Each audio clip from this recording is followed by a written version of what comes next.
Chapter 6.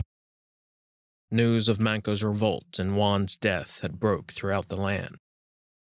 In Lima, Francisco wrote a letter to his correspondents in Mexico, where he pleaded to send more men to aid Cusco, while Almagro, on his expedition to search for El Dorado, immediately spared 50 of his men to help the situation.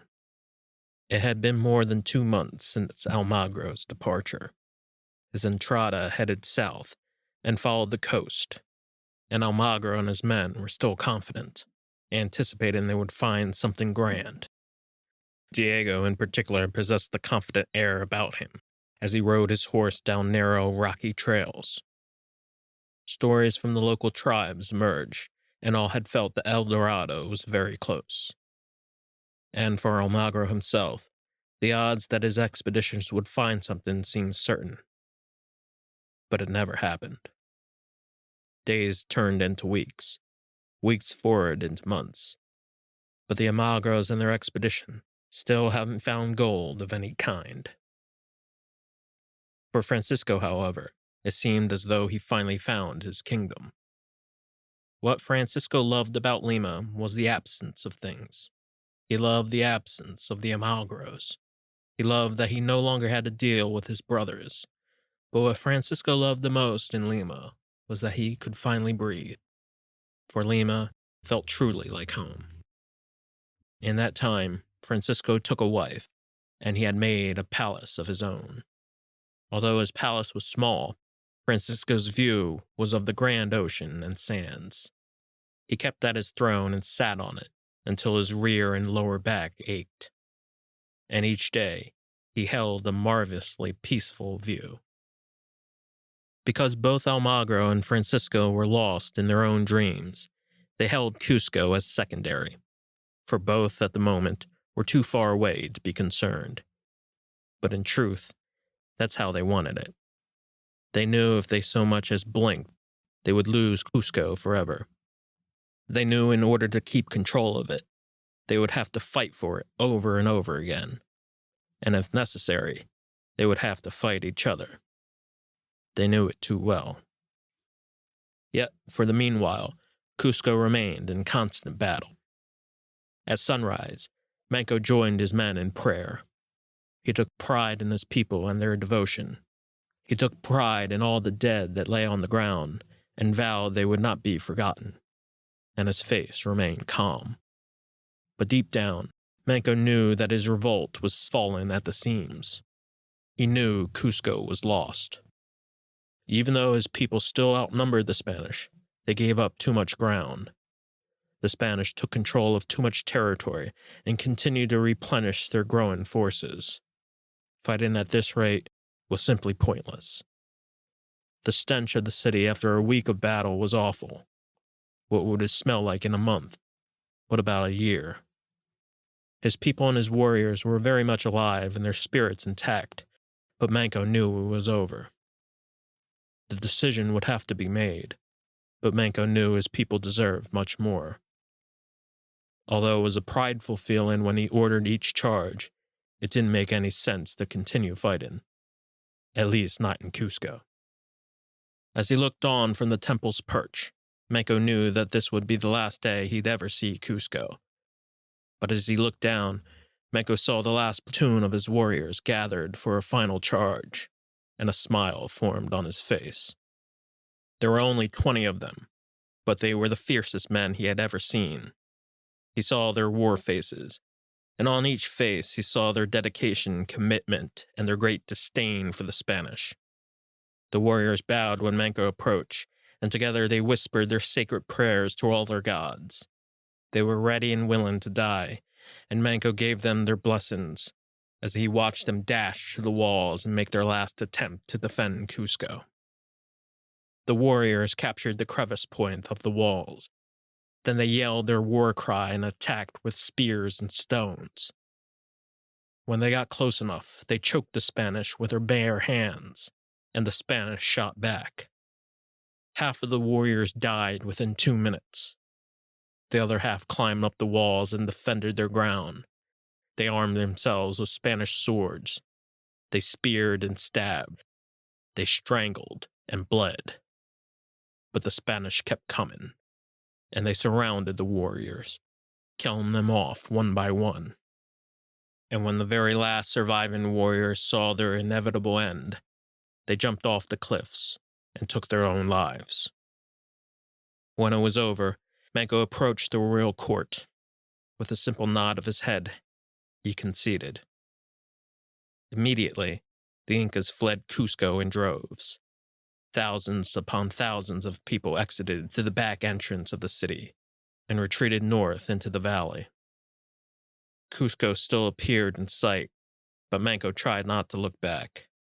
He continued to walk, his eyes teared through burning smoke. He stared at the harvested crop that started to spoil, and he smelled the burning corpses. Little by little, Cusco started to fade away. Little by little, the royal court's plan of surrender made more and more sense. Yet the entirety of the moment overwhelmed even the most reserved. While Mampoma paced towards Manco, they shared a look, but not much else. All the reasons in the world couldn't prevent Manco from crying, but he wasn't alone. Most of the Inca faces grew worn and weathered as they walked on, but the Incas did not forget to sing. They sang through their tears. They sang through the pain.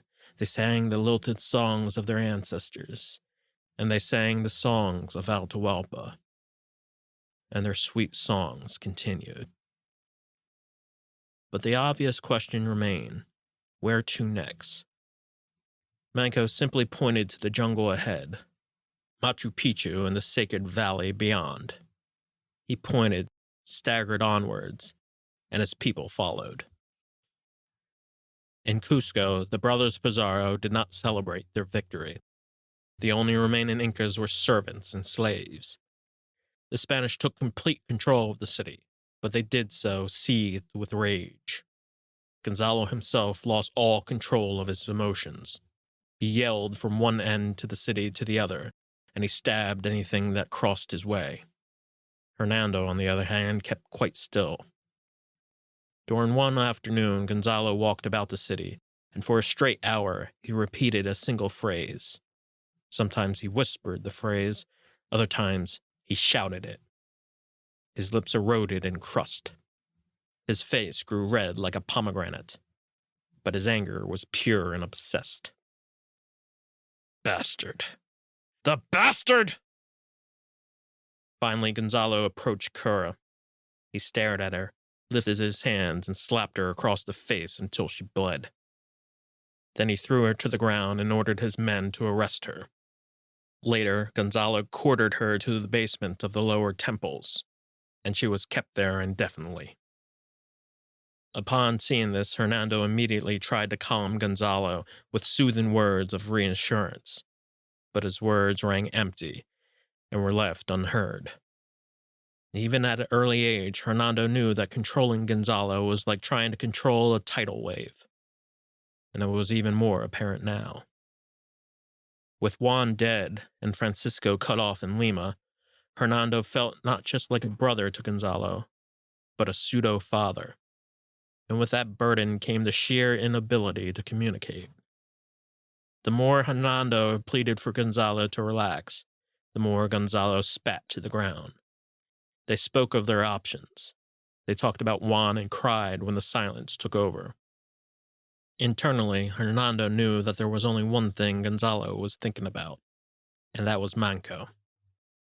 Hernando knew that Gonzalo's only intent was to do as much damage as he could, and Hernando sighed a heavy sigh. Again, the brothers talked amongst themselves, and the rounds of the obvious began. And again, the rage returned. Gonzalo's eyes grew wide, hungry, and bitter. He peered into the jungle and grunted. He flashed his eyes from left to right.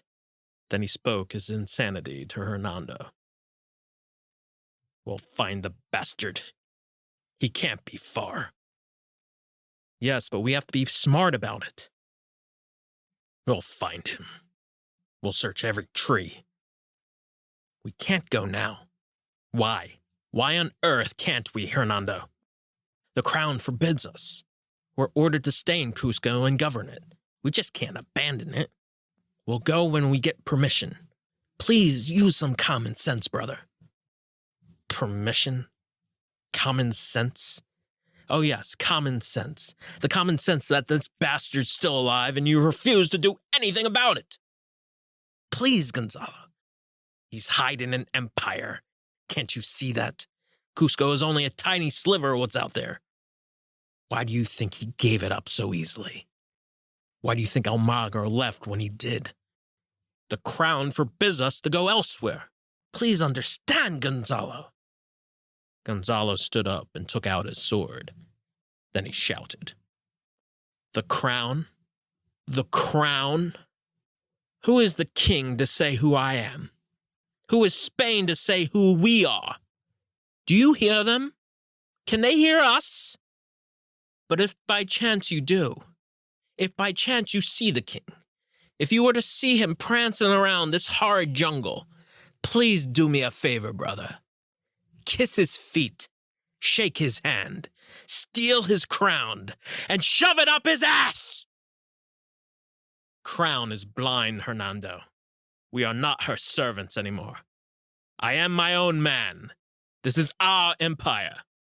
Our home is here. Spain? Glorious Spain?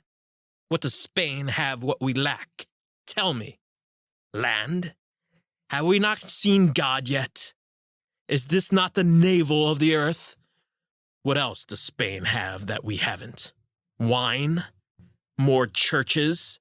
Gold? Gold, brother? History, said Hernando.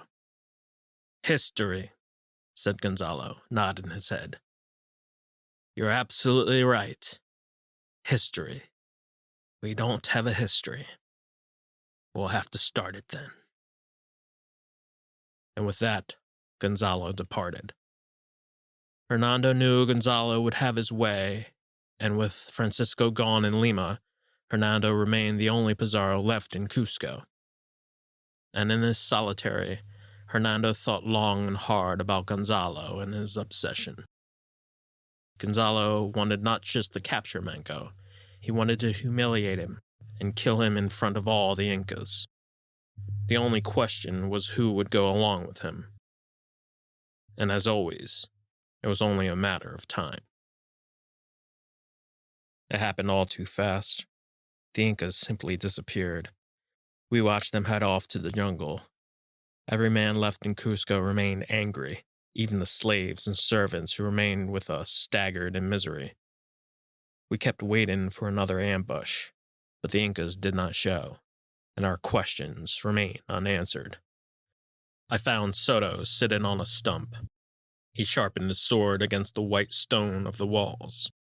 Then he glared at me. I tested his silence and sensed that he was in such a mood that he could go on like this for a month without saying a word. I, for one, felt the same way. I felt absolutely numb. It wasn't disbelief.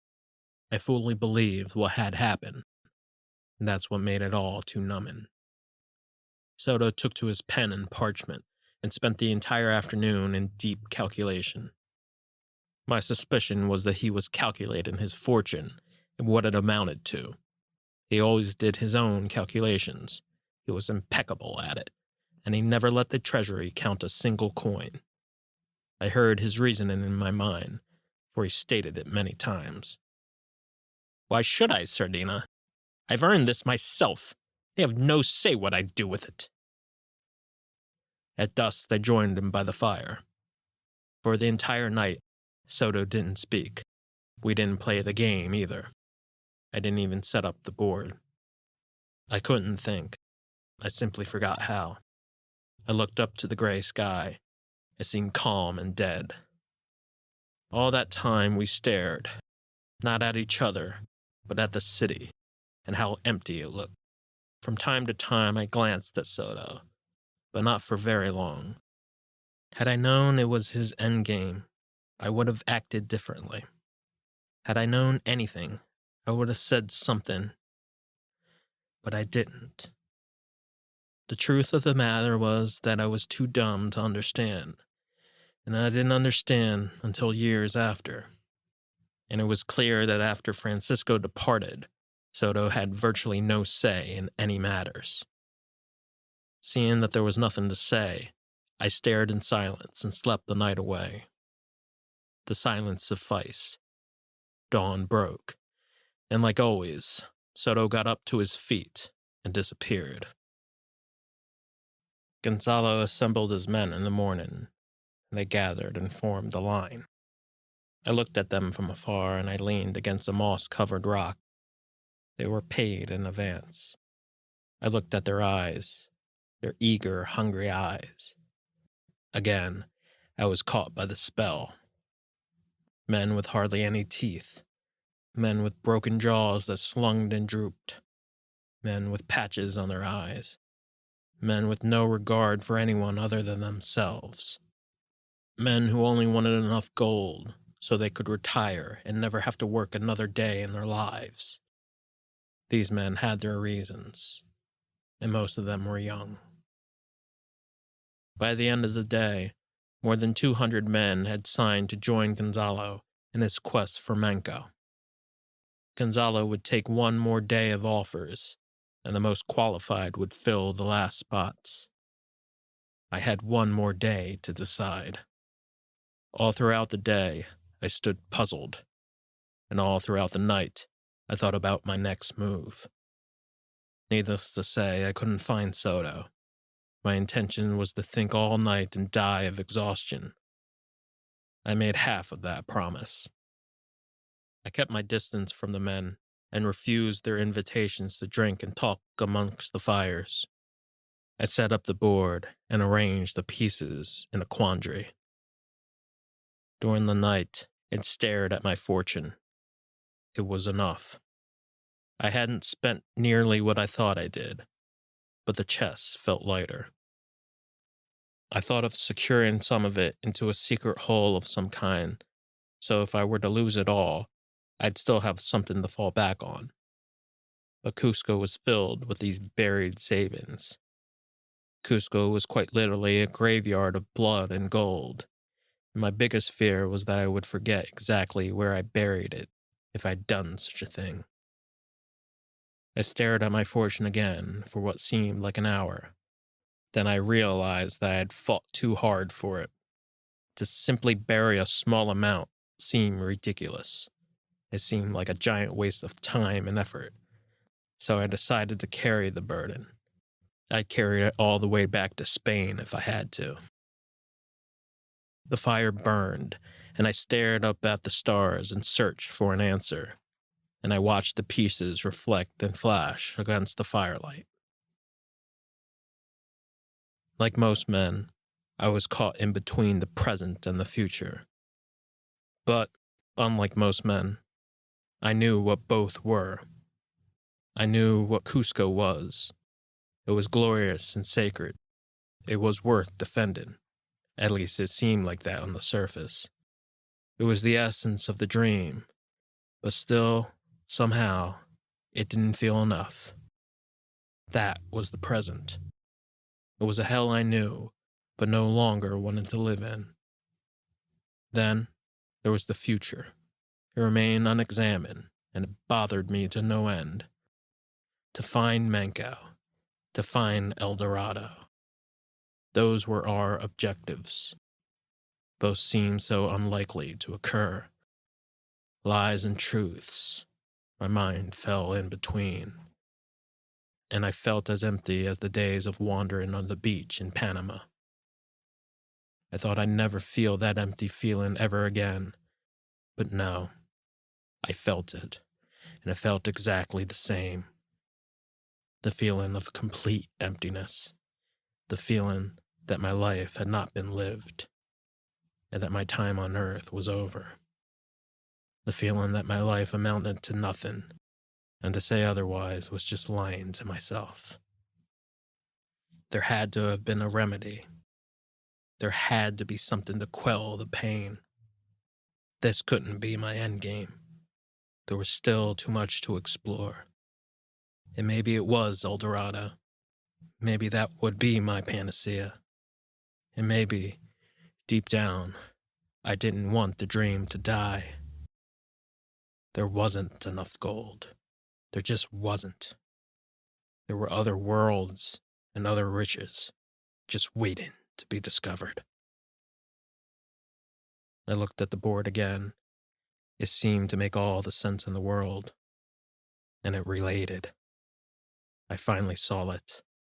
I finally saw what it was and what Soto hinted about for so long. It was clear as day. This was the end game. And so much was on the line. We simply hadn't captured the king. We still needed to capture Manco. The Incas hadn't many pieces left. We had plenty of pieces, and virtually all the time in the world. And although Gonzalo's strategy was aggressive, it made sense to put a concerted effort to kill Manco as fast as possible. Atahualpa was captured in a gambit. Manco would have to follow suit. And the reward would be the El Dorado he fled to. I grew very tired, but I forced myself to focus even more. Everything mattered. The game and the reality were the same. I estimated what could go wrong. I drew the fact that I could either die in the jungle or return back richer than 90% of all the men in the world. I was already as rich as I'd ever possibly thought I could be. But in various points of wishful thinking, I still arrived at one conclusion. In the morning, I would fall in line and join Gonzalo. There was no other alternative. The dream would continue. I was still blind to it. Then I nodded and drifted and slept on the cold ground. I saw myself in Cusco, not for my entire life, but a good percentage of it. I saw myself very much still alive, but older and wiser, a man that my younger self could have learned a great deal from. I looked like a man much like the men I always admired. The dream told me things I already knew. I was going to die anyway. What was the point of refraining? I awoke and felt the rain fall on my face. I turned my head in haste and peered from side to side. Then I heard a noise. It sounded like a howl. I clutched at my chest and my heart pounded like mad. The howl switched to laughter.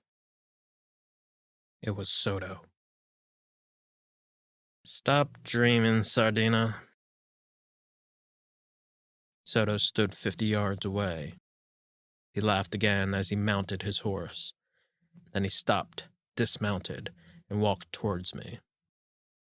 Along with him were 4 Inca servants and 2 mules that carried his supplies. Though he always made much sense, he didn't that day. I made a point to defend my decision, but the real truth was that I wanted him to join me for another adventure. I wanted him by my side so I could learn more from him, so I could understand everything and survive and appreciate and share the rewards. But I knew he would never buy my reasoning. The last things I said to him were self-righteous and pathetic, but I held on to those words as if they were my last possessions. And neither Soto nor myself convinced each other otherwise. "You're coming too, Soto." "Huh. You're still stupid after all these years." "So what is it? Where are you headed? Aren't you joining?" "No. I'm leaving." "Leaving?" "Yes, Sardina. Leaving." "Where to? Lima? To Francisco?" "No. To Spain. To Badajoz." "I don't understand. You've come too far." "I've come for my fortune. I've found it. Now I must leave before I lose it." "But there's more, Soto. There's more. El Dorado." "You haven't played the game long enough, Sardina. One must learn what he has.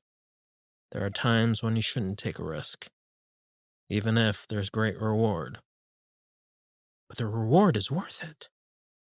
That's why you're here." That's why we're all here, isn't it? I wish you luck, my friend. I'm afraid that's all I can do. But it's El Dorado. They say it's grander than Cairo, grander than Cusco. It's near. It's near, Soto. Only in your mind, Sardina.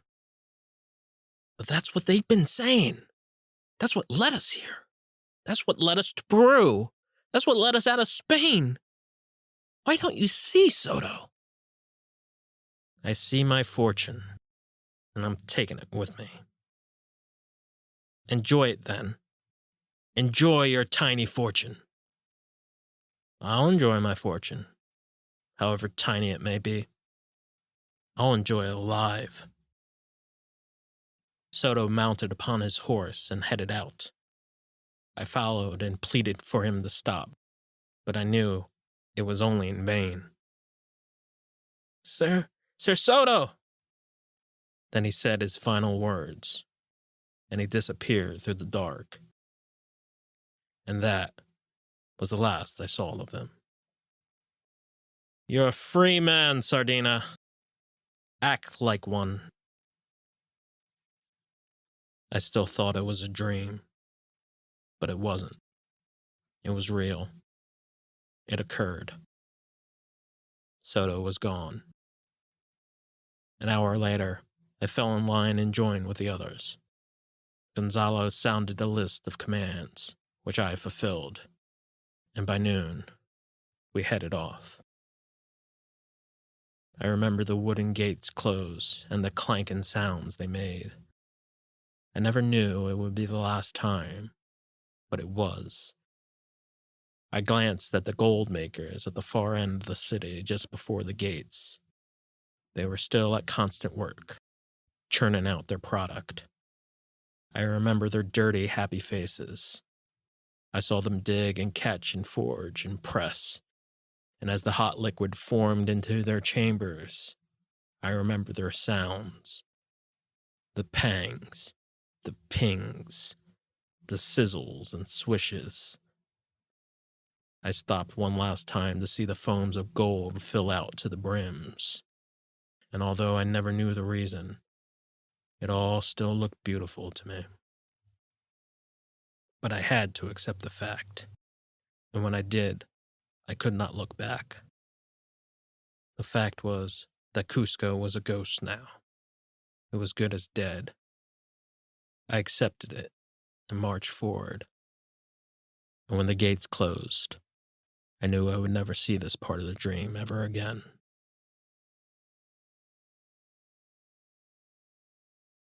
The Incas followed the trail and forged on to the sacred valley. As the thousands of Incas concentrated on their walk west, they kept their heads held high and the sun warmed their faces. The sacred valley was a mighty vista, but it was much more than that. It was a refuge, a safe haven for all the Incas, for it stretched out in a lush of rolling green hills and extended far beyond the jungles. Manco led his people convincingly, for after Shakshua they wholly believed in him. They put their faith in his presence. They were willing to die for him once more, and they knew in their heart of hearts that beyond the valley they would make their stay. They walked for miles and days at a time, but internally they knew that the sacred valley would be their point of arrival. The Incas challenged themselves to walk further, and as the next day's walk ended, they bidded the sun farewell and welcomed the dusk and early night stars. During the night, the Incas sat and watched the sky. Flakes of snow fluttered down from the mountains, and the people smiled. Hundreds of Incas gathered around a circle and let out a cheer. The shaman approached from the shadows and joined them, and each night they began another ceremony.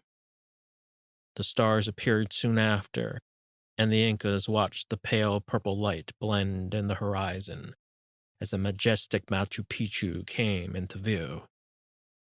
The peaks stood there like they always did, and they glowed and greeted the Incas like old friends.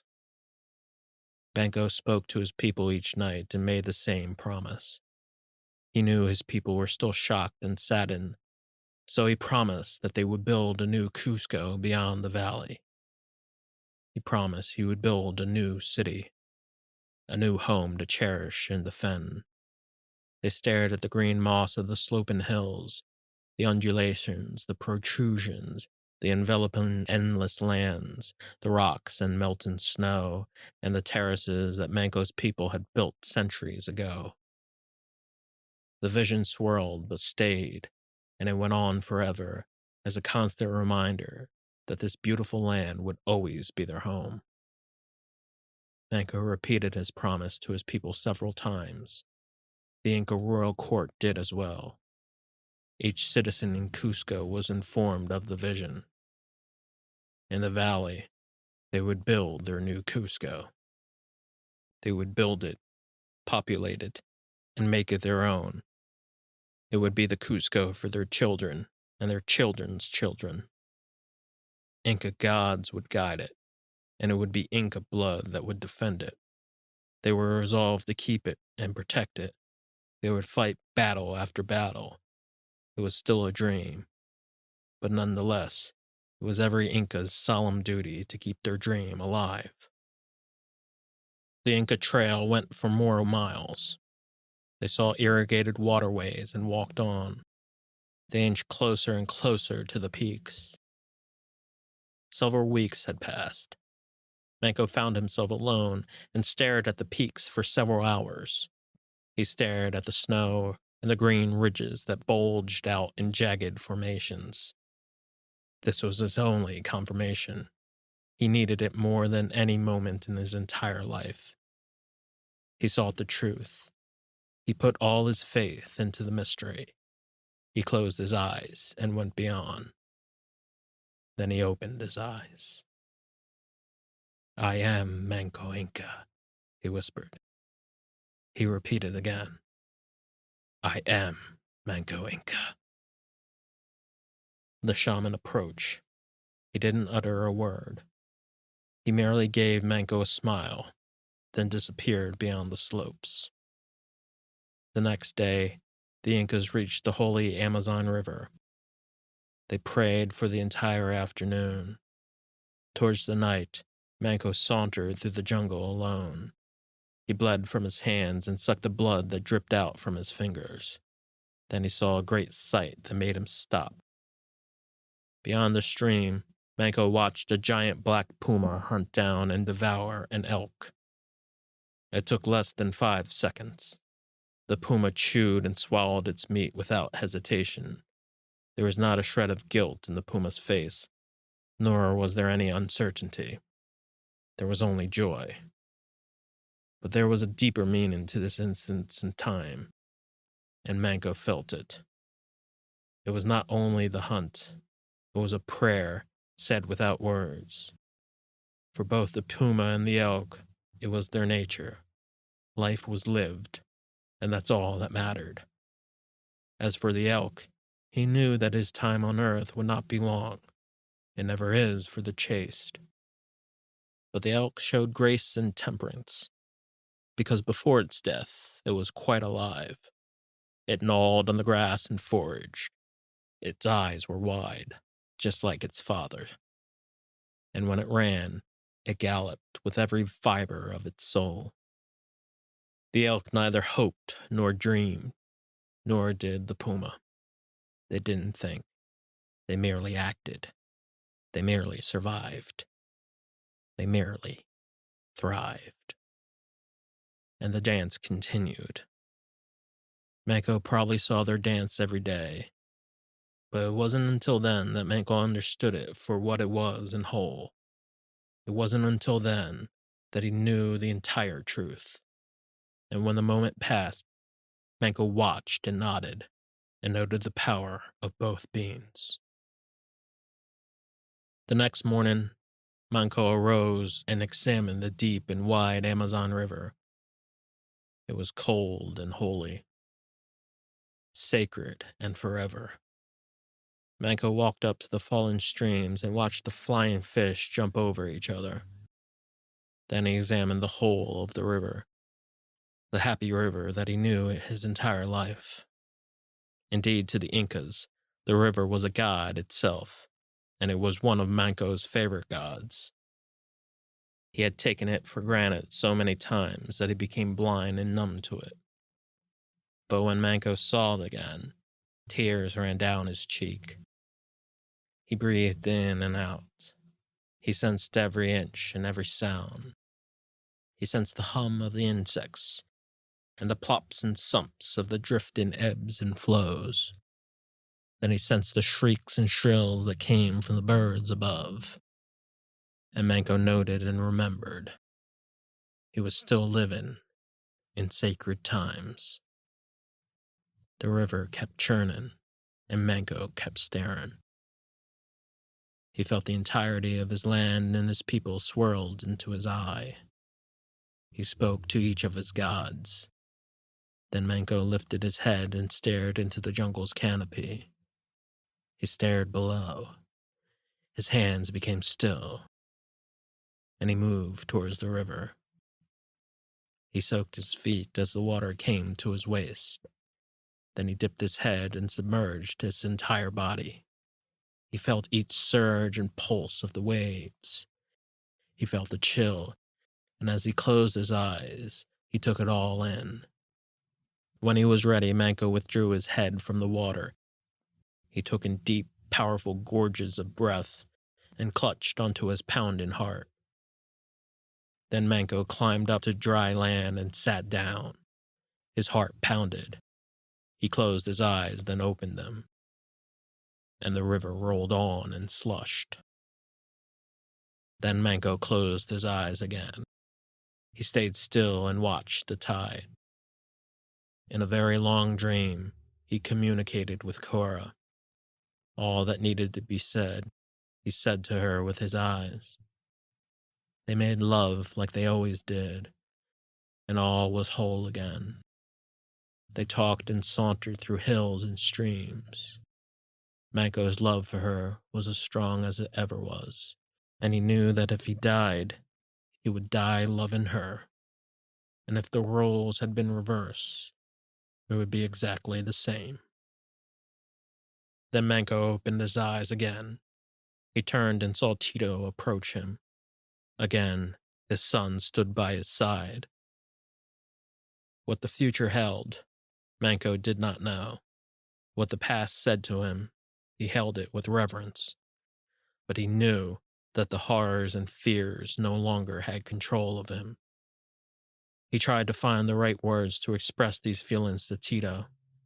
None were needed. He cradled Tito along his shoulder and kissed his forehead, and Tito watched the fish tipple in and out of the streams. Then beyond the river, to the other side of the basin, Tito looked at the lands beyond. Then he looked up again and saw his father smile. They gave the river a firm nod. Manco then hoisted Tito up to his shoulders and pointed his finger west, beyond the river, further into the valley. Another day came. The Incas greeted the sun and cheered. They cried with their hands outstretched to the skies, for they were finally close enough to see Machu Picchu in all its majesty. They stared as the cold air pierced their faces. The sight swirled and stayed, and went on forever. It's still here, said Manco. It's still here. It's always been here, Manco, said Wamampoma. It will always be here.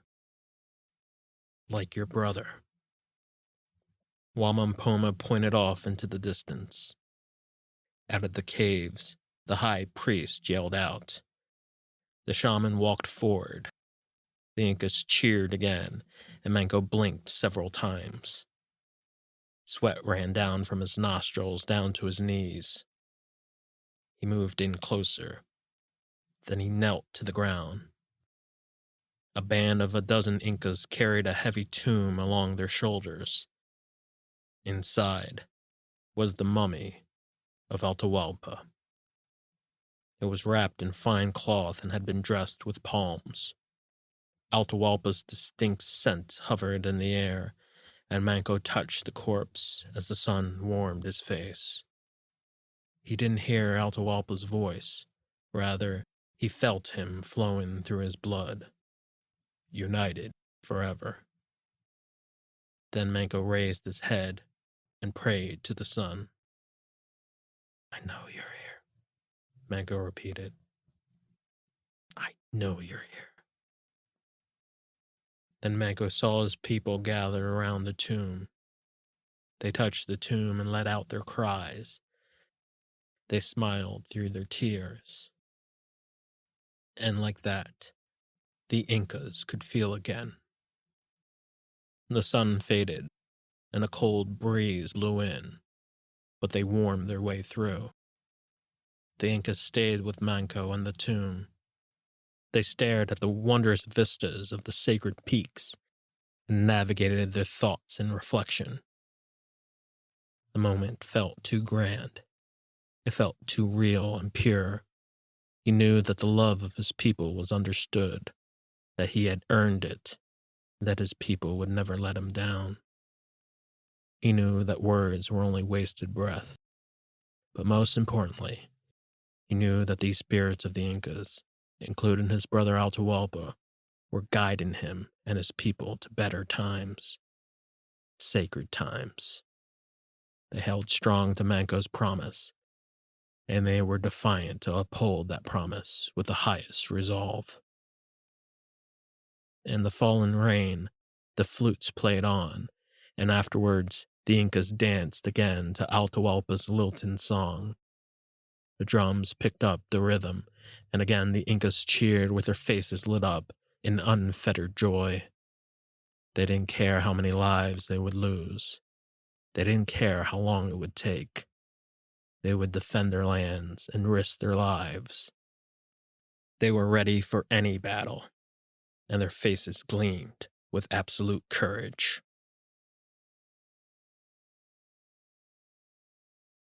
Coronado took another sip from his chalice. I joined him. The room began to spin, but Coronado continued to ask his questions. Somehow, he remembered. "So what of Almagro?" "What of him?" "How long was he gone?" "I really don't know. I wasn't with him." "I'm not saying you should know, Sardina." "You were about to say it, though." "I was. You're very quick, Sardina. But if I'm to understand the story correctly, Almagro left Cusco for El Dorado. Did he not?" Yes, he did." "But how long was it before he returned?" "You would have to ask Almagro himself." "But that's absurd. I can't, Sardina." "Of course you can't. So you're left to assume, like I did, like I continue to do." "And El Dorado?" "All I know is that he never found it. I would be surprised if anyone did." "But why did Almagro return to Cusco?" He didn't find what he was looking for."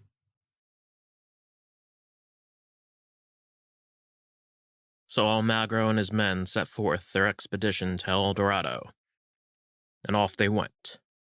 The soon-to-be kings headed south and followed the Andes down through many slopes and rocky terrain. Altogether, there were 100 horses and 100 riders, several other hundreds on foot, and 5 dozen servants and slaves. During the first days, the men's spirits were very high. A mutual feeling had been shared amongst all of them. They felt El Dorado was just a mile away or so. But more so, they felt that history would repeat itself like it did in Carimaca and Cusco. To occupy the silence, some men sang gaudy songs. Others kept to themselves and rode about with a watchful eye. Many of the men who joined Almagro were not present in Carimaca, They merely were spectators. Those who had been through Karimaka, however, possessed confidence as they rode on in their horses. They knew what to expect, and they guided themselves by their instincts and memories. A week passed. The smiles remained. But after a month, the smiles faded. The land became hillier, and undoubtedly the rocks became more jagged and more difficult to pass. Every day the sun shone down, but it provided no warmth. Brisk winds pierced through their armor, and summer had died. The verdant lush of green grass began to decay into pale yellow dung, and the further they rode, the more the land seemed to be stripped of life. Then it began to snow. It started soft and coated the land, then it grew to a considerable blinding pace, but the men rode right through it. More weeks passed, and through many dying suns the men rode on in a collective trance. They looked about, but all was the same. Some thought they had reached a desert. Some knew for sure. For Almagro, many things were on his mind, and at many times he drifted. He thought about luck in general terms, and he thought about the charismatic luck that had always followed him throughout his life. He thought about the tremendous luck he had in Carimaca and Cusco. Almagro was proud. He was proud that his family name would live on with Diego, and as he thought of his own father, he could see history and legacy all spelled out for him. It finally all made sense. And for days, Almagro kept to himself, knowing that even a brighter future was around the horizon. Dark nights passed. The expedition continued. The sun blazed on, and Almagro drifted once again. From time well before Carimaca, many assumed that Almagro was a most unhappy man. He certainly was that for the majority of his life. For the majority of his life, he invested too much and gained too little, and it wasn't until Carimaca and Cusco that he admitted that his risk had paid off. And as he rode on to El Dorado, he held his head high, as if to say that it was all worth it. But after a month, even Almagro grew exhausted. But the dream still lingered, and as he rode, he gave into the ceaseless rhythm. As he blinked, the vision came into view, and Almagro became enraptured. He envisioned El Dorado in all its glory. His eyes looked up and down to the city streets. It was grander than Cusco, with gold paved every which way. In the visions, the Golden Man sat on a throne and welcomed Almagro and his men to the Golden City, which made Cusco and Carimaca look like peasant fields. And indeed, every rumor held true. The Golden City went on forever and reached heaven itself. And gold stretched as far as the eye could see, in terrifying poetry. Then the Gold Man disappeared, and with the empty throne, Almagro finally sat and perched and watched his world from on high. He touched each stone and clutched each chest. Then he looked to the sun and stared at the face of God. And with a stare, he received the confirmation that the sacrifice and struggle were assuaged. And this indeed was its end point, the end point that God had intended. But more importantly, the confirmation signified that these lands would be the Almagros, and theirs alone. Diego would have his share, of course, but the worth of the whole land would be in the family's name, and the legacy would be set for centuries. The entire world would know the power and grandness that were the Almagros, and Almagro would die a happy man. The dream lived on. The dream of kings. The dream that made men live. But the vision evaporated. Almagro awoke, dipped his head, and almost fell off his horse. His mouth had filled with saliva. He dipped his head once more, but caught himself again.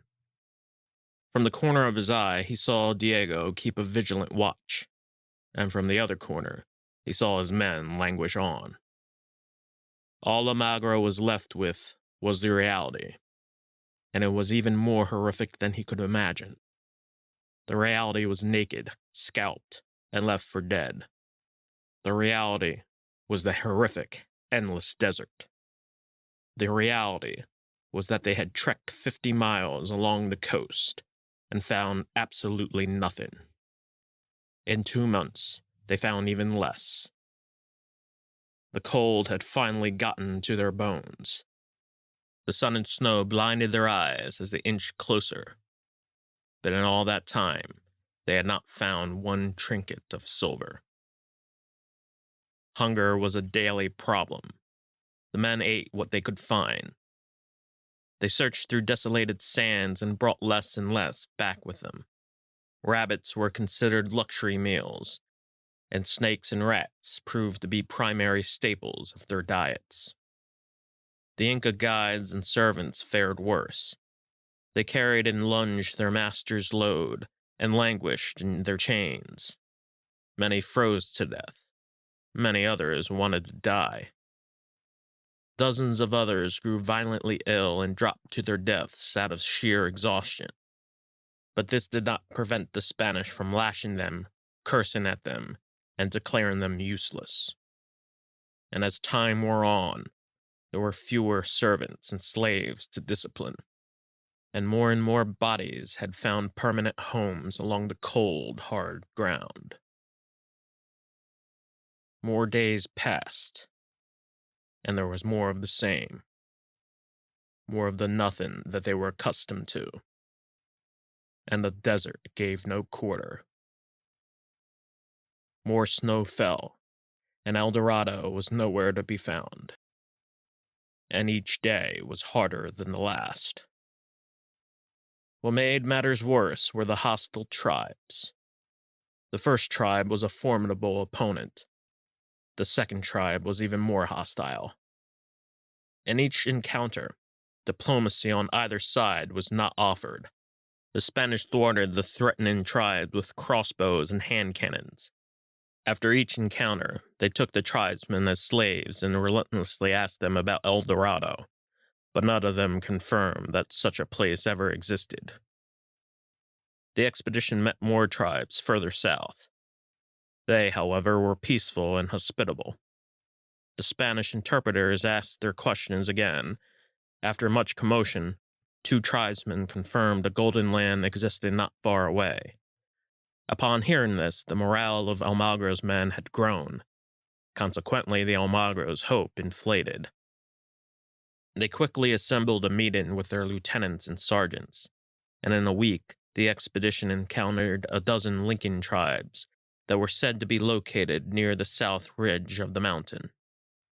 Having consulted each other of the amount and the enormity of the population, the Almagros decided it was best to wait out and begin a negotiation with the tribe in hopes they would find information of El Dorado's whereabouts. And later the tribes provided no such information as such a land ever existed. In fact, they laughed at the Spanish for even bringing it up.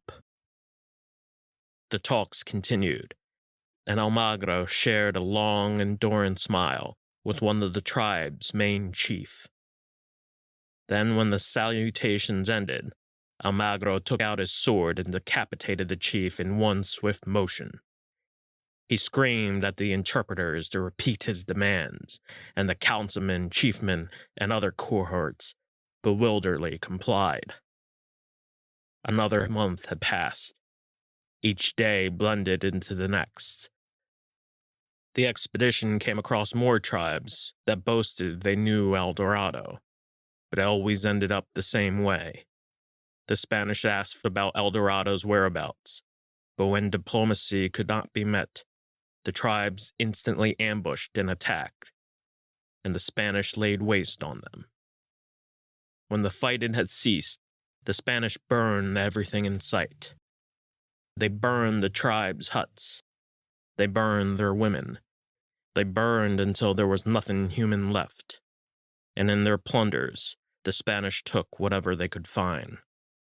They took in the tribe's beasts of burden and slashed everything else. They searched underneath the tribe's corpses and smashed their clay pots. They searched through the ash and smoke. Yet time after time, Almagro's men retrieved nothing of value. During nights, Almagro stayed awake. Many thoughts swarmed through his mind. On one particular night, he received word of Manco's revolt in Cusco.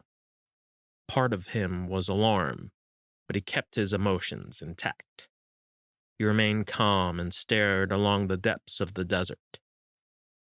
He stared for an hour, but his mind remained blank. So instead of thinking, Almagro looked at the faces of his men. The general expression on each man was of absolute doubt, anger, and disgust. The men would have cursed the air had they had the energy. They were starved. They earned their rest, but they forced themselves to trek on. For Almagro, a rest meant a devastating thing. A rest would mean the men would have time to think, and that was something he could never afford. Everything, their purpose, and their reality of the situation would be magnified, and that would be a devil of a problem to have. So they went on and trekked the never-ending lands of the south. But there was only more desert and more empty, endless sands. Still, Almagro clung to hope. There was something in his consciousness that told him otherwise. Something told him that they were still close, that El Dorado was only a day or two away. He held on to that devastating hope, and emotionally, he was in the same mental state he was in before he reached Carimaca. But the facts of the matter outweighed all the hope in the world. The fact that the tribes that they ran into were even more hostile than the last. The fact that their march continued to be a slow and painful suicide. And the fact, and ultimately the acceptance, that this expedition was just one bloody failure. But nevertheless, the expedition went on. Then one early morning, Almagro's men came across a large tribe with a very large population. The Spanish were welcomed with shrieks and hollers, and in the thick of the fog, the tribe threw stones and javelins at them. The tribe attacked the Spanish at their weak points, and the sounds of clanging metal and jabbing, piercing wood permeated throughout the entire morning and afternoon. At the end of the day, the tribe managed to stand their ground, and Almagro forced to retreat. The next day, however, Almagro's men returned, and they methodically took their revenge. Though the tribe continued to injure the Spanish by throwing their spears in organized patterns of attack, the end result was predictable slaughter. It was followed by the capture of the tribe's leaders and later their execution. After the slaughter, the questions began. Among the corpses, the men searched for any living soul. They found the wounded. They questioned and tortured them, and relentlessly inquired of their knowledge of El Dorado. The questionings continued throughout the entire afternoon. El Dorado! El Dorado, you bastards! Where is it? The Spanish saw it work in the past. They saw it work with Atahualpa and Carimaca. They saw what pointed swords and bargaining for souls could lead to. They saw it work in such fast and great succession. And they repeated it, almost as if it were an obligatory prayer, a prayer of natural torture. But it didn't work this time. The tribesmen knew nothing of El Dorado. The Almagros pressed their swords among the tribe's leaders' throats and asked their designated questions. But every time the question was asked, the same answer was repeated. The tribesmen knew not of El Dorado. They hadn't even heard of such a place. Had Pizarro been there, it might have gone differently. There might have been a pause. Had Soto been there, perhaps there would have been a longer pause. There may have been time to pause and reflect, to strategically think of other alternatives. The Almagros, however, could not afford the time to think. They were starved beyond reason. El Dorado! Where is it? Show us, you bastards! And again, the tribesmen said nothing. And again, all were beheaded. During a cold night, the men held a private vote and unanimously agreed to end their expedition. Their next course of action was to return to Cusco and take back all of it, including Pizarro's section of the city. And in the morning, Diego informed his father. Almagro, however, refused to say a word to his officers. For 2 whole days, there was no mention of El Dorado. Snow turned back to rain, and with great reluctance, Almagro finally had his conversation with his son. They set up a makeshift tent, and they shivered and spoke. "I've been told 20 of our men were sent up north," said Diego. "Is it true?" "Yes, Diego. It's true." "But why? We know there's no food up north." "I didn't send them for food. I sent them back to Cusco. They'll have a head start. They can fill us in on who's coming and going. That way we can arrive back without any trouble." "So is it final?" "It's final. We'll head back north immediately tomorrow morning." They sighed and the rain had stopped. Along the cliff, they watched the vapid shore. It looked oddly familiar. The air was dry, and the cold wind slashed. "God never made a more unhappy place," said Almagro. "There's nothing here, father," said Diego. "We're all out of rations. We're all out of supplies. We can't wait any longer." "So we'll take what's ours," said Almagro. "We'll take Cusco. We'll return and take what's ours. Let's go, Diego." And so the expedition to El Dorado ended, and Almagro and his men rode back north, back to civilization, back to Cusco.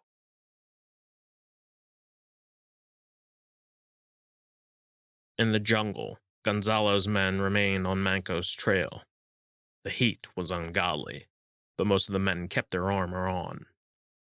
In the falling rain, the Inca sleighs pointed down the slopes of the hill to a hidden pass. The Spanish then proceeded through heavy mud and fallen rocks. In all, 300 men had joined Gonzalo, almost twice the amount that his brother Francisco had when they reached Catimaca. In a week, it looked as if Gonzalo had aged 20 years. Cora rode on a mule and was guarded by her servants and slaves. She neither said a word, nor did she share a glance, but she was always within Gonzalo's reach, and her face grew gray and sad. More evidence of the Incas came to surface. The Spanish found bows and spears on the ground. They found clay pots and wooden baskets. They looked up to the trees. The rain fell at a drenching pace, and the men seeped deeper into thick mud. Another week had passed, but Gonzalo kept his head tilted high and led his men down the slope. Several times tree limbs had snapped, and the men reacted by shooting their hand cannon up onto the dense canopy. They fired round after round, but silence always followed. And as they marched, the hell of the jungle continued. But each man knew they were getting closer. They sensed the Incas were near. They could smell them. I forgot how terrible the jungle was. The heat proved a constant reminder. All day long we prepared for an attack. All day long we lulled ourselves to sleep. I myself found my eyes fixated on the slopes and the green lush of the rolling land. It was a deep green. The air was thin, and the elevation made it difficult to breathe. I staggered for days on end. I wanted to be closer to the ground. I took several rests, but my mind never ceased. I thought of everything. I tried to put it all into perspective. I thought of gods and worshippers. I thought of leaders and followers. I thought of those who lost their way and were guided by a light. Some followed Christ, some followed Mohammed. I followed Francisco. Now, I was following his brother, Gonzalo. I felt many eyes watching me. Perhaps they were. Perhaps I was always imagining. Still, I continued, staring at the slopes and rolling green lush of the hills. I let myself dream again, thinking where I was and how I got here. I thought of the beach and Francisco's line, and I thought of a childhood song I used to sing with my brothers when we tended the pigs to their sties. Then I wondered if I could let the matter drop. I wondered if I could be like Gonzalo, absolutely free of conventional morality. If we were to find Manco, I knew Gonzalo would not hesitate to kill him immediately. His endgame was quite clear. It was brute and immediate revenge. As for my endgame, I was still at a loss. We moved to even more elevated terrain.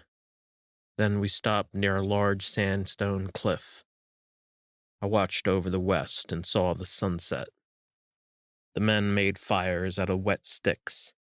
I lay beside a fire and said not a word. I pondered more and thought of Soto. The next morning, I did more thinking and stared at the cliff. The stifling heat of the jungle remained. My head felt heavy. It felt as if someone split it with the blunt edge of a sword. And as the day went on, the heat had finally got to me, and I vomited long and hard. When I recovered, I watched the men from afar. They gave me a general look of concern, but I insisted that I wanted to be left alone. Then I heard soft laughter. It subsided for a while. Then it returned. I saw some of the men climb steps that led up to a high terrace, and their eyes widened. More men shouted. They rushed in haste and gathered. On top of the steps, they discovered golden statues. The further I got, the more statues I saw. The men swarmed up the steps. They knocked each other over and laughed like buffoons. Then I heard a horrendous scream. It split my ears. At first, I thought I was dreaming. I blinked several times. Then I heard the scream again. I turned and looked up to the terrace. Above the steps, I saw an Inca mounted on top of a horse. He screamed to his men. Then hundreds of Incas jumped out from their hiding spots and ambushed us from all sides. And spears fell down from the sky. From one side of the pass to the other, the Spanish found themselves surrounded. Manco led a charge and rode his horse straight into the heart of the Spanish line. But he wasn't alone. About 1,000 Incas followed his lead. The Incas screamed and blitzed.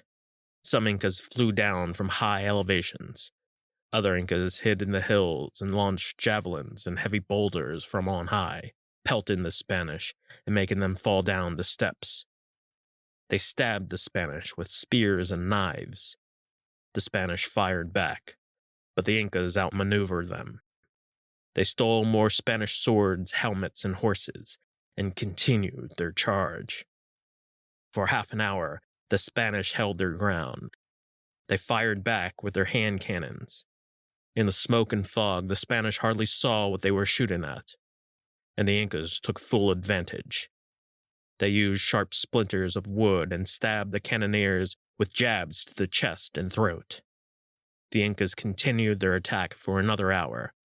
They clearly wanted more. When they lost their spears and fans, the Incas picked up several limbs from the ground and swung them as swords. They struck the Spanish again with sharp, penetrating arrows that split and sliced through armor. A few of the Inca men chased down the Spanish, climbing on their backs and then smashing their skulls wide open with the blunt side of their helmets.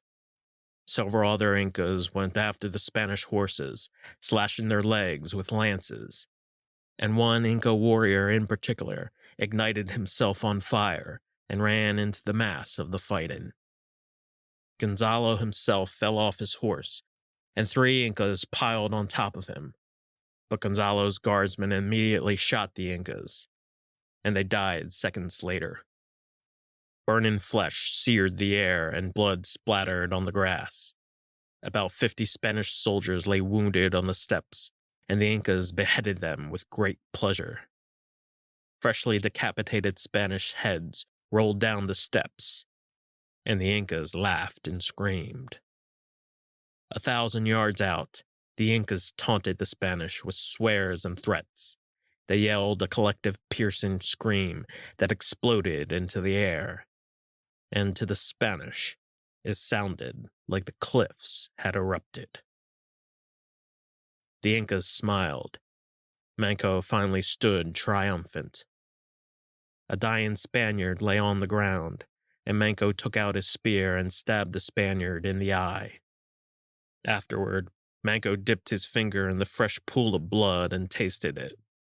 Then he raised the spear and cried out a yell in Quechua. His shriek echoed. "I am Manco Inca! A Vilcabamba!" The Incas roared. Their eyes shone. The Spanish sounded a retreat, and the Incas continued to pelt them with piles of excrement. And for the first time, the Incas had defeated the Spanish. The Spanish raced down the backstretch of the mountain. All were bloodied and bewildered. They stayed in a state of collective shock for the entirety of the night. They looked at Gonzalo. His face was red and his eyes were filled with rage. He paced around the campfire and shouted incoherently. For the Incas, the celebration continued well into the night. They took their captured Spanish prisoners and cut their throats against the stone slabs. There was a gleam in their eyes. The favor was returned. Of the captured, the Incas attended to one Spaniard in particular.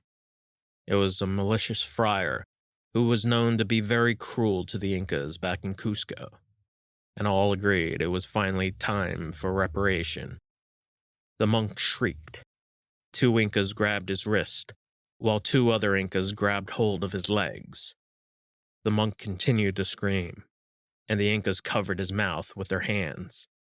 The monk bit down as hard as he could, but his resistance didn't amount to much. They held him there for long and painful minutes, and all the Incas smiled, because they knew exactly what was in store for him. Wamampoma emerged from the fire, holding a large wooden spoon. He smiled and approached the monk with a maddening gleam. The monk continued to shriek as saliva ran down his mouth. He spat in Wamampoma's face, and the Inca slammed the monk on the ground and punched him in the head. Then Wamampoma took out the spoon, dipped it into the kettle, and retrieved a heap of melting gold. The spoon sizzled, and the gold glowed brightly in the darkness. Then Wamampoma drew forward, balanced the spoon, and staggered his way to the monk. He made his signal to his men. They clawed into the monk's mouth and opened it as wide as they could. When the monk saw the heap of boiling gold move towards him, he bled from his eyes. Then Wamampoma inserted the smoldering gold inside the monk's mouth. The monk screamed his last, and the melting gold found its way down his throat and burst from his chest. And the Incas mocked his scream with screams of their own.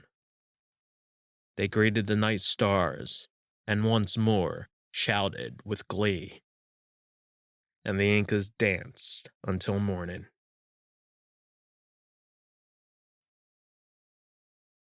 We were miles away from the battle, and we lay beaten and exhausted.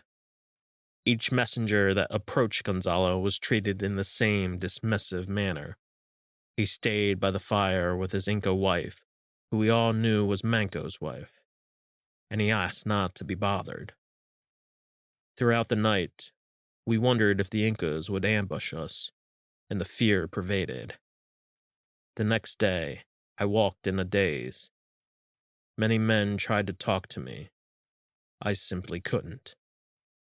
I was still numb. Later, I discovered the unavoidable news. Several more scouts reported back to us via Hernando, and all of the messages were the same. Almagro had returned to Cusco. During the night, I faded in and out of sleep. I heard only words and murmurs. None of them made any sense. I didn't know who said these words. I merely guessed and tried to make as much sense as I could from them. Almagro's already there? What do you mean? How could he be? Where's Hernando? He couldn't possibly return to Cusco. It's too soon. He did. He's already there. More news. Is it good or bad? It's terrible. Damn it. Damn it to hell. Damn it all to hell! I walked from fire to fire in search of food. I didn't find any, but I found Gonzalo. He was alone. He glared at me for a full minute, and I still thought I was dreaming. Gonzalo stared up at the moon, and I watched him scream at the sky. In the following days, we trekked the jungle in small groups. If his advisors hadn't convinced him otherwise, Gonzalo would have issued another assault on the Incas. But we were clearly outnumbered, and there was no sense in pursuing further until more troops had arrived. So we stayed close as one unit, bided our time, and waited for the reinforcements to arrive. We found no traces of the Incas, and indiscriminately, Gonzalo executed several guides that he thought had lied to him. Our grimaces returned as we marched through swamps and streams. Day by day, we grew bitter and vengeful, and day by day, we wanted nothing other than blood. The reinforcements never came. If they did, I doubt if they would have made much of a difference. After a mile down a narrow path, I saw the river. I had passed it many times, but I never knew how grand it was until then. I stared at it and studied its power, and I was caught in its trance. The Incas called it the Sacred River. It was large and encompassing. If there was a god, this certainly would be it. Pure, strong, and eternal. It was easy to surrender to. And surely if this was a god, it was one I could easily pray to. And I understood fully why the Incas prayed to it every day. I looked beyond and saw Gonzalo's Inca wife, Cora. She too stared at the river, but she was crying. I could tell her sobs were not from grief. She was crying because she wanted to. There was a firm conviction on her face. She stood tall and defiant as we watched the river. She too was caught in the same trance. We stared at the river and watched it flow down, all the way down as far as our eyes could see. Words were meaningless, and when we stared at each other, we each understood. We needn't words. A look was enough. Then the moment was over. Her guards and Inca servants took her away. I stared back into the jungle. It was only a few hours, but it felt like a year. I stared out to the canopy. I stared beyond the streams. I stared at the frogs and snakes, and I waited for the moon. Then someone tapped me on the shoulder. The tap was followed by a smack to the head. I turned around. It was Gonzalo. He told me he wanted to see me in a few hours, and I watched him disappear into the jungle. The hour passed, and a young scout approached me. I was called forward to meet Gonzalo and his appointed sergeants. We were first met by Oriana, who read out loud from a scroll.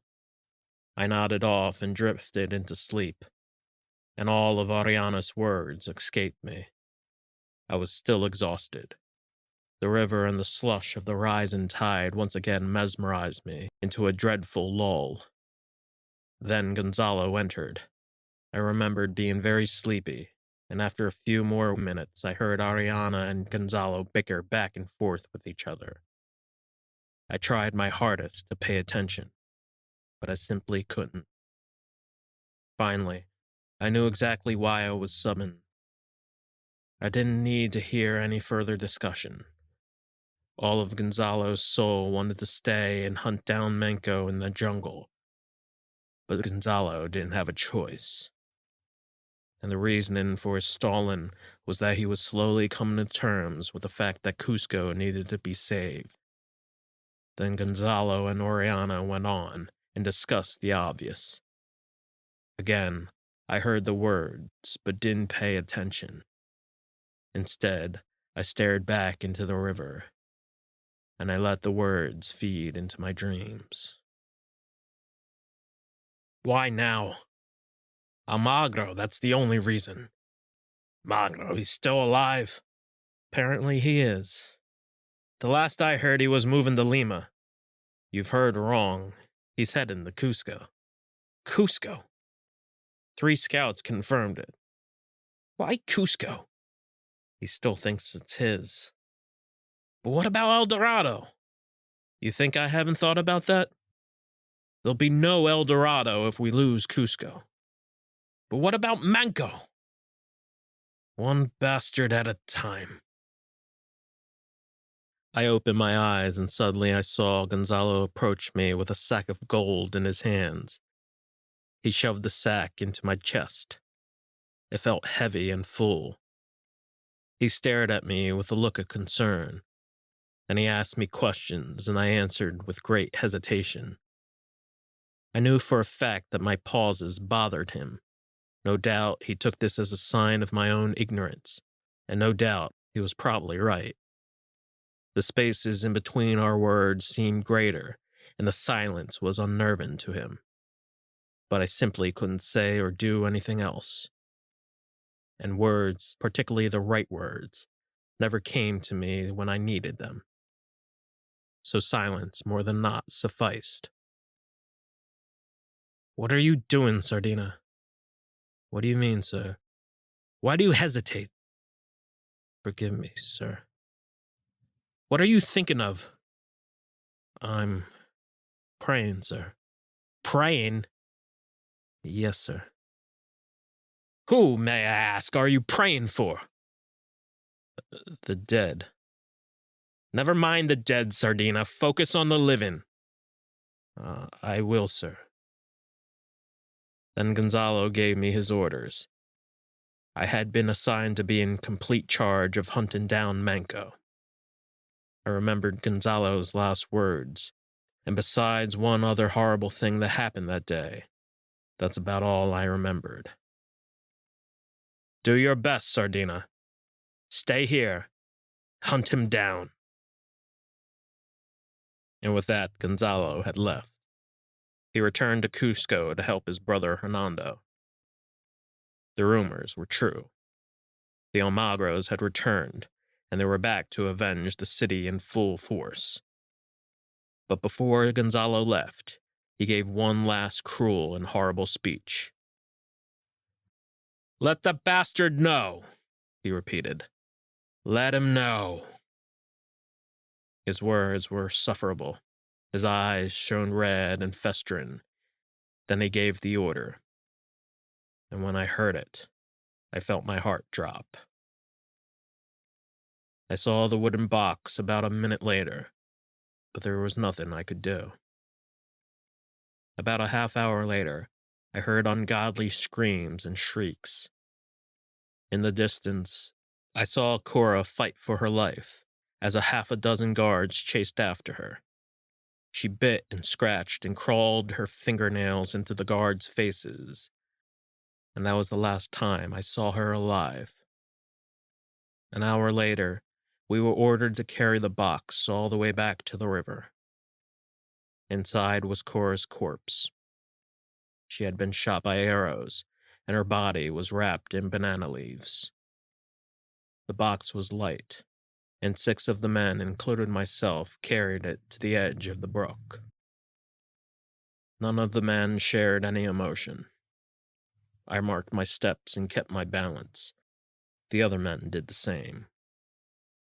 We set the box down to the crest of the river, set it aloft, and watched it float down. I didn't see her die, but in my mind I heard her screams as the box floated away. Afterward, a pain went through my chest. I finally felt something. It was a deep feeling that I hadn't felt in a long time. A feeling that I thought I lost. Sympathy.